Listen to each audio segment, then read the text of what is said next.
오늘 말씀은 사무엘하 8장 1절에서 18절까지의 말씀입니다.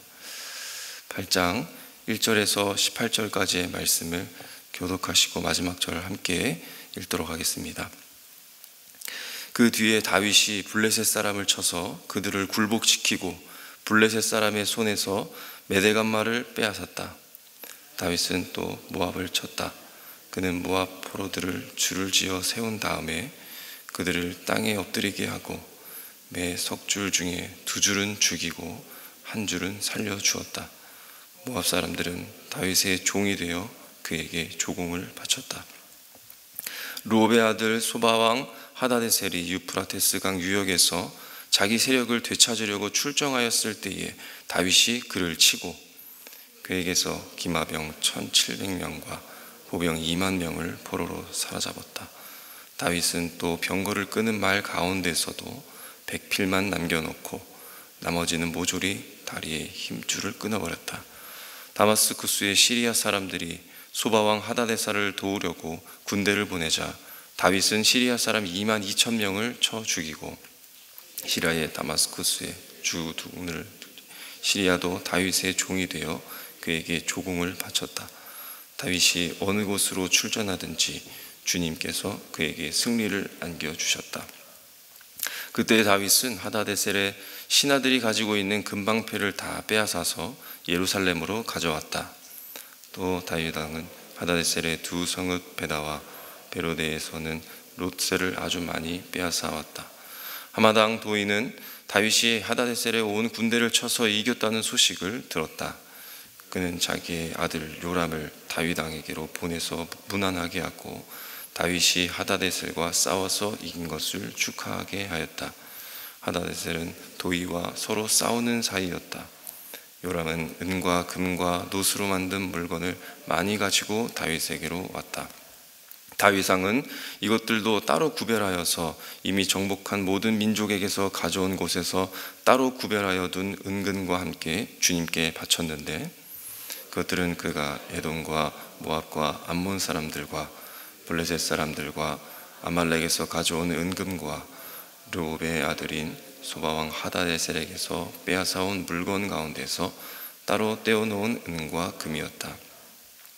다윗은 돌아오는 길에 소금 골짜기에서 에돔 사람 18,000명을 쳐 죽이고 이름을 떨쳤다. 그때 다윗이 에돔에 주둔군을 두기 시작하여서 온 에돔에 주둔군을 두니 마침내 온 에돔 사람이 다윗의 종이 되었다. 다윗이 어느 곳으로 출전하든지 주님께서 그에게 승리를 안겨주셨다. 다윗이 왕이 되어서 이렇게 온 이스라엘을 다스릴 때에 그는 언제나 자기 백성 모두를 공평하고 의로운 법으로 다스렸다. 스루의 아들 요압은 군사령관이 되고 아일룻의 아들 여호사밧은 역사 기록관이 되고 아히두베의 아들 사독과 아비아달의 아들 아히멜렉은 제사장이 되고 스라야는 서기관이 되고 여호야다의 아들 브나야는 그렛 사람과 블렛 사람의 지휘관이 되었다. 다윗의 아들들은 제사장 일을 왔다. 아멘. 오늘 말씀을 좀 묵상하면서 3가지 정도를 생각해 보게 되었습니다. 오늘 하나님 나라의 본문의 이 제목처럼 다윗의 통치 방식, 왕으로서 다윗은 어떻게 하나님께서 맡겨준 그 이스라엘을 다스려 갔는가 하는 부분과 또 2번째로는 하나님을 믿는 자에게도 전쟁은 반드시 존재하는구나 하는 것과 또 마지막 3번째로는 그 전쟁 속에서 어떤 전쟁이든지 주님이 승리를 주신다 하는 이 3가지를 중점적으로 이렇게 나눠보길 원합니다. 첫 번째, 다윗은 왕으로서 어떤 방식의 통치를 이어갔는가? 결론부터 말씀드리자면 다윗은 하나님 중심적인 그런 통치를 행하였다는 것입니다. 오늘 말씀에서 보면 다윗은 5개국, 블레셋, 그리고 모압, 소바와 시리아, 그리고 에돔을 이렇게 정복하고 그들에게서 조공을 받는 그 기사로 시작이 됩니다. 사실 이것들이 짧게 요약되어 기록되어 있지만 이 전쟁은 무려 13년이라는 그런 시간이 걸린 끝에 그 이스라엘의 주변의 이 동서남북 주변 국가를 모두 정복하게 된 그런 기록입니다. 이 전쟁을 토대로 행해진 이 다윗의 행위를 우리가 잘 살펴볼 때에 어떻게 그가 하나님 중심적인 통치를 이뤄나갔는가 하는 것을 알 수가 있습니다. 그 중에 몇 가지를 우리가 살펴보게 된다면, 먼저는 이 모압 족속을 죽이는 그런 내용입니다. 다윗이 잔인해 보일 수는 있겠지만 그것이 자신에게 현재로서 부여받은 사명이요, 또 하나님의 심판을 행하는 막대기로서 그가 움직였다라는 것입니다. 그 근거로 삼을 수 있는 말씀이 바로 민수기 24장 17절인데, 그 말씀이 이렇게 기록되어 있습니다. 한 별이 야곱에게서 나오며 한 홀이 이스라엘에게서 일어나 모압을 이 편에서 저 편까지 쳐서 파하고 또 소동하는 자식들을 다 멸하리로다. 모압은 사실 같은 이스라엘의 혈통이지만 또 한편으로는 이 다윗의 부모를 살해한 이 원수입니다.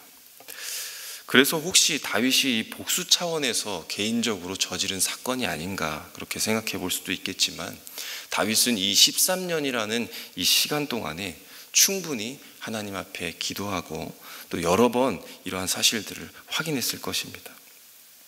그래서 다윗은 이미 예고된 이 하나님의 말씀, 이 하나님의 심판, 이것을 토대로 또 자기가 심판의 막대기로서 왕으로 세움받았다라는 그런 확신 속에서 자신의 손에 피를 묻히고 또 피를 흘려야만 이것들을 앞으로 진행해 나갈 수 있다라는 그런 인식으로 날마다 지내왔을 것입니다. 또 한편으로는 다윗은 그 주변에 있는 나라에 대해서 무작정적으로 공격하고 무작정 치고 들어가서 그들을 정복하지는 않았을 것입니다.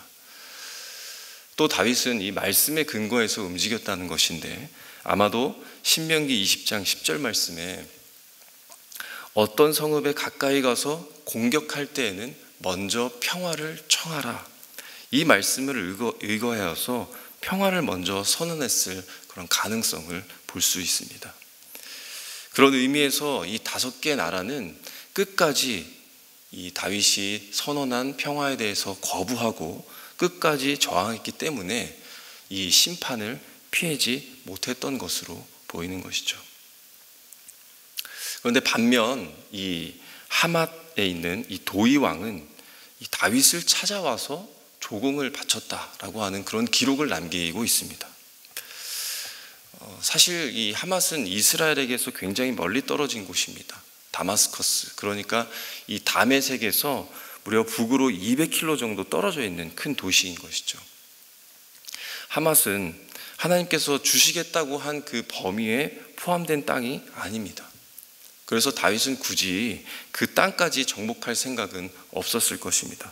그럼에도 왜 그가 다윗에게 나와 조공을 바쳤을까요? 먼저는 이 말씀대로 말씀 10절 말씀처럼 원수였던 이 하다데셋을 격파해 준 그 감사의 표시, 또한 파죽지세로 이 땅을 넓혀가는 그 다윗에게 미리 굽신굽신하며 또 미리 손을 쓰는 것으로 볼 수 있습니다. 또 한 가지는 앞서 설명드렸던 것처럼 다윗이 이 선포한 이 평화에 대한 답변으로서 거기에 응하겠다고 하는 그런 면으로 조공을 바친 것으로도 볼 수 있겠습니다. 또 다윗은 어떠한 행위를 통해서 하나님 중심적 통치를 이루어 갔다고 볼 수 있을까요? 그것은 또 병거의 말에 그 발의 힘줄을 다 끊었다라고 하는 사실입니다. 이러한 내용들은 단순히 다시는 이제 이스라엘에게 대항하지 못하도록 그들을 무력화시킨다라는 그런 의미보다는 또 말씀을 근거로 신명기 17장 16절에 왕된 자는 말을 많이 두지 말라라는 그 명령을 기억하여서 지켜나갔다라는 의미가 더 커 보입니다. 이 명령을 지켰다라는 것은 앞으로 이스라엘이 이 전쟁을 수행할 때에 자신들이 가지고 있는 그 병거의 수에 의존하여 맞서기보다는 이 힘줄을 끊어버림으로써 이 역사를 통해 하나님만 의지할 수밖에 없는 그 존재가 바로 이스라엘 자신임을 기억하며 살아갈 수 있도록 그 전쟁 속에서도 하나님의 통치를 이루어 가려고 하는 이 다윗의 노력으로 볼 수 있다는 것이죠.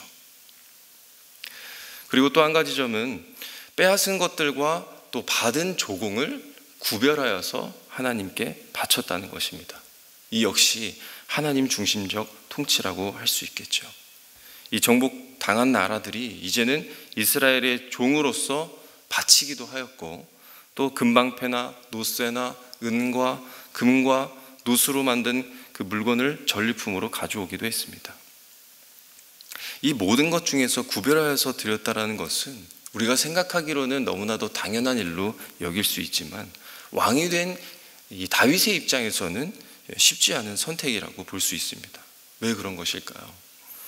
국방령이 될 병거, 말 하나도 한 필도 참으로 아깝다라는 생각이 들 수 있습니다. 또한 국방비가 될 수 있는 금, 은, 또 무기가 될 수 있는 놋도 모두 다윗 자신의 이 통치에는 반드시 필요한 재료로 볼 수 있기 때문입니다. 그런 측면에서 본다면 이러한 물건들이 이런 물건들을 보면서 다윗이 얼마나 고민이 많았겠습니까? 길고 길었던 이 13년의 이 전쟁을 통해서 자신이 깨달은 것은 이번에는 이렇게 승리했지만 다음에도 내가 이와 같이 승리할 수 있을까라는 그런 고민들이 있었을 수도 있고, 또 맡겨진 이 나라와 이 백성들을 잘 지켜내고 내가 끝까지 이 왕의 자리를 잘 고수하며 감당할 수 있을까 하는 그런 궁리가 많았을 것입니다. 그런 의미에서 이 조공과 전리품은 정말 왕으로서 아주 탐날 만한 그런 것들이죠. 알고 보면 이 다윗이 기억하고 지켰던 말씀들은 아주 간과하기 쉬운 내용들입니다. 평화를 청하라. 왕이 된 자들은 말을 많이 두지 말아라. 왕의 입장에서는 이런 아주 기초적인 말보다는 정말 손자병법 같은 그런 말들을 더 머리에 담아두고 되새기려고 했을 것입니다. 그러나 다윗은 자신의 욕구와 바램을 이루는 자기 통치를 거부하고 작은 그 하나님의 말씀 하나하나를 지켜가는 그런 통치를 다윗은 이어나가고 있었던 것입니다. 그래서 하나님 나라, 하나님의 통치를 기뻐하는 나라, 자기의 명예를 세우기보다는 하나님의 명성을 온 세상에 전하는 그런 나라로 통치하며 세워가고 있었던 것이죠. 그래서 하나님의 통치는 참으로 거대한, 참으로 큰 그 말씀을 지키면서 또 어려운 것들을 내가 이루어 나갈 때 하나님의 통치가 이루어 나가는 것이 아니라 아주 작고 간과하기 쉬운 말씀이라 할지라도 그 말씀이 내가 지켜야 할 말씀임을 알고 지켜나갈 때에 하나님의 통치가 임하는 것을 우리가 보게 됩니다. 비록 남들이 보기에는 아주 어리석고 또는 쉬워 보여도 우리가 그 말씀을 지켜 담대함으로 나아갈 때에 내가 하나님의 통치를 받고 내가 그 통치를 흘려보내는 그런 자들이 될 수 있다는 것을 보게 됩니다. 이 말씀을 토대로 우리도 다윗과도 같은 성도님들이 되시기를 간절히 소망합니다. 두 번째로 묵상한 것은 바로 하나님을 믿는 성도들에게도 치러야 할 그런 전쟁이 있다는 것입니다. 우리가 하나님을 믿는다고 해서 우리가 치르고 있는 전쟁이 갑자기 없어진다거나 또는 대적이 알아서 사라지거나 하지 않는다는 것이죠. 분명 성도는 하나님 나라를 약속받고 또 우리가 예수님을 통해서 하나님 나라의 일원으로 살아가는 존재가 되었다는 것은 분명합니다. 그렇지만 이 완전한 하나님 나라에서 사는 것은 아니기 때문에 여전히 우리를 대적하는 사단의 세력이 존재하고 있으며 또 이것들과 맞서 싸우는 영적 전쟁이 항상 놓여 있다는 것입니다. 하나님 나라가 임하였지만 완성된 것은 아니기 때문이죠. 다윗과 이스라엘처럼 이 전쟁을 통해서 오히려 내가 싸워야 할 대적을 분명히 하게 되고 또 이 싸움의 승리는 하나님을 의지하는 나의 다툼이 먼저라는 그런 사실을 철저히 알게 되는 것입니다. 그러나 그 일들이 참으로 쉽지 않고 우리에게 실패하는 일들도 일어납니다. 그래서 때로는 낙심하고 우리에게 싸울 의지조차 잃어버리게 되고 낙담하게 됩니다. 그러나 우리는 이 마지막 세 번째의 묵상을 통해서 이 한 가지를 잘 기억하며 살아야 하겠습니다. 바로 무엇입니까? 어디를 가든지 이기게 하시는 하나님. 그 도우심으로 마침내 이 영적 싸움에서 완전한 승리를 거두어 하나님 나라에서 영원히 안식을 누리게 된다는 것입니다. 다윗이 이 수많은 전쟁을 성공적으로 수행할 수 있었던 이유를 아주 명확하고 간결하게 정의하고 있죠. 6절과 14절의 말씀에 다윗이 어디를 가든지 하나님께서 이기게 하셨다. 다윗이 하나님의 함께 하심으로 이 주변의 대적들을 정말 하나하나 정복해가는 이 역사를 우리는 어떻게 바라볼 수 있을까요? 다윗이 분명 전쟁에 능하다면 능한 리더십이나 탁월한 능력이 있었습니다. 그러나 그것으로서가 아니라 그 승리가 하나님의 도우심으로 말미암아 이루어졌다라고 하는 것을 고백하고 있는 것이죠. 오늘 이 말씀이 날마다 치열하게 치르는 우리의 영적 전쟁 속에서 큰 위로가, 큰 힘이 될 줄로 믿습니다. 마침내 우리는 이 영적 싸움에서 완전한 승리를 거둔다는 것, 우리에게 꼭 치러야 할 전쟁이 있다면, 또는 사방에 우겨 싸움을 당한다 할지라도 내가 강력한 다른 힘에 의해 지배받는 나의 삶이 있다 할지라도 그 환경 속에서 무엇보다 우리는 말씀 하나하나를 지켜나가는 일들로서 하나님의 통치를 받는 백성, 하나님의 통치가 임하는 백성의 삶으로 반드시 승리를 이끌어 가실 하나님을 기대하며 오늘을 살아가시는 우리 성도님들이 되시기를 간절히 소망합니다. 오늘 이 말씀을 기억하면서 기도하시고 또 이어서 우리 가정을 위해서 한번 기도하면 좋겠습니다. 하나님, 나와 이 나의 가정에도 하나님의 통치가 흐르는 가정이 되게 하여 주시옵소서.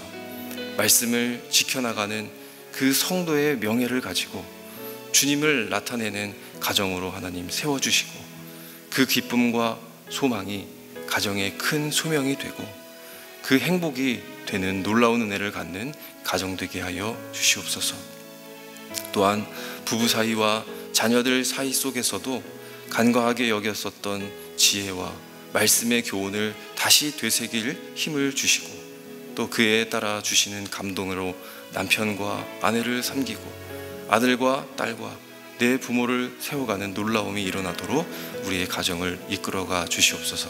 우리 함께 이렇게 기도하시겠습니다. 또한 우리 교회의 또 일정을 위해서 기도하면 좋겠습니다. 우리 주일 총목자 모임과 또 평원별 모임이 있습니다. 이 또 공동체에 주신 이 말씀을 중심으로 목자가 더욱 세워질 수 있게 하여 주시고 우리가 한 마음 한 뜻으로 하나님 나라를 세워가는 시간이 되도록 우리 함께 합심하여 기도하신 후에 각자 가지고 나온 기도의 제목으로 함께 기도하시고 돌아가시도록 하겠습니다. 함께 기도하겠습니다.